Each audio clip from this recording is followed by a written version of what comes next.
Have got some bold predictions and some big contracts to talk about right now on Fantasy Football Today in 5. Let's start with the news. David Njoku getting a big contract extension from the Cleveland Browns. I can talk, it's the time of year, Jamie, where I can talk myself into liking a whole bunch of tight ends. I can talk myself into liking David Njoku. How about you?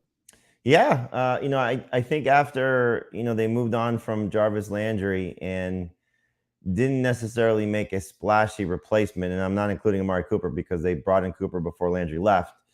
And so when you look at the rest of this receiving core, I'm kind of fond of David Bell, but he's a rookie receiver. And, you have Donovan Peoples-Jones, who's got some sleeper appeal, Anthony Schwartz, who has some sleeper appeal, probably on a deeper scale.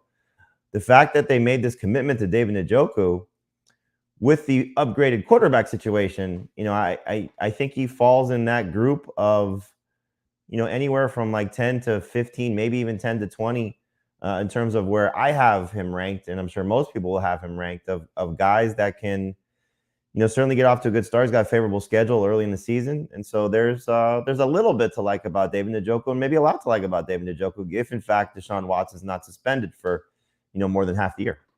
All right, let's get to the bold predictions. I'm going to ask you for 2 bold predictions on FFT in 5. If you want to hear more from Jamie, check out at Fantasy Football Today, the Tuesday morning show. So what's number 1?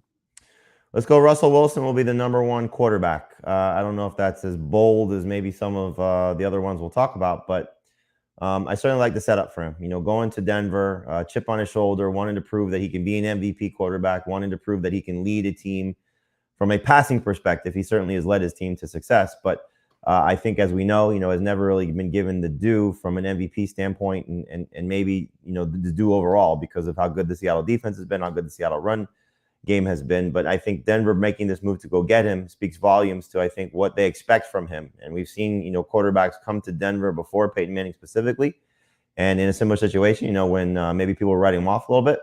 I think Russell Wilson has the upside to be the best quarterback in fantasy. He'll have to run a little bit more than we've seen the last couple of years, but certainly from a passing perspective, can have really a special season. So excited about Russell Wilson. He's a top 5 guy for me going into the year in my rankings, and I wouldn't be surprised if he's the best quarterback by the end of the season.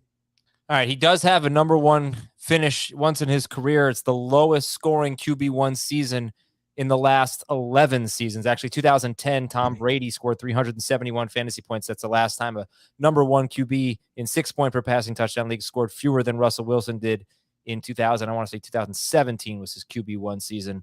Yes, it was. He scored 412 points. He's got to throw for 5,000 yards, I think.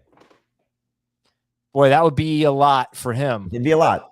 Yeah, but that would maybe 4,800 yard. He just would require more passes. That's it. Just let him cook. All right. What else? What else you got? Give me number 2. Saquon Barkley returns as a top 5 fantasy running back. We've already got the report about him, being more involved in the passing game. You look at this receiving core, it makes a lot of sense. I think as long as he's healthy, you're going to hear me say this a lot about a lot of guys, and it's a big leap of faith. But Christian McCaffrey, Saquon Barkley, we've seen what their upside has been, and in Barkley's case, clearly injuries have been a problem. He hasn't played a full season in 3 years. I think this is the season where he's got to put it all together for his career. Otherwise we're talking about really a failure from where he was drafted and the expectations. But if he stays healthy in this offense, I think there'll be a better system with Brian Daboll as the head coach and the play caller. Hopefully a better year for Daniel Jones, better year for the offensive line. But I think just if Barkley stays on the field and certainly gets more involved in the passing game, we could see another 2,000 total yard season from him. Hopefully 10 plus touchdowns. I think he's got the possibility as the workhorse. I don't think Matt Breida is the type of guy that's taking him off the field. If he can get back to staying on the field for, hopefully 13 plus games, but anything close to 17 games, he could easily be a top 5 guy once again. Had this debate maybe a couple of weeks ago with Heath and Dave. Who would you rather have, Barkley or Zeke? It's not close for me. It's Barkley. Yeah, the only thing that we felt like that Barkley had over Zeke was no competition in the backfield. Everything else we felt favored Zeke. I mean, it's a big deal, but I think youth as well. Sure, but I mean, I can't really say that he's got less injury history, But I just think the fear of the Giants' offense really holds me back. No, I get it. I mean, look, it's tough to say Saquon Barkley's got that type of upside, but that's why we're talking about it in this show as opposed to guarantees. Bold predictions. That's right. All right. That's 2 bold predictions from Jamie. You get 2 more and plus a debate on these 2 with Dave joining us on the Tuesday morning edition of Fantasy Football Today. Thanks a lot for watching, everybody. We appreciate it. Thanks for listening. Talk to you tomorrow on FFT in 5.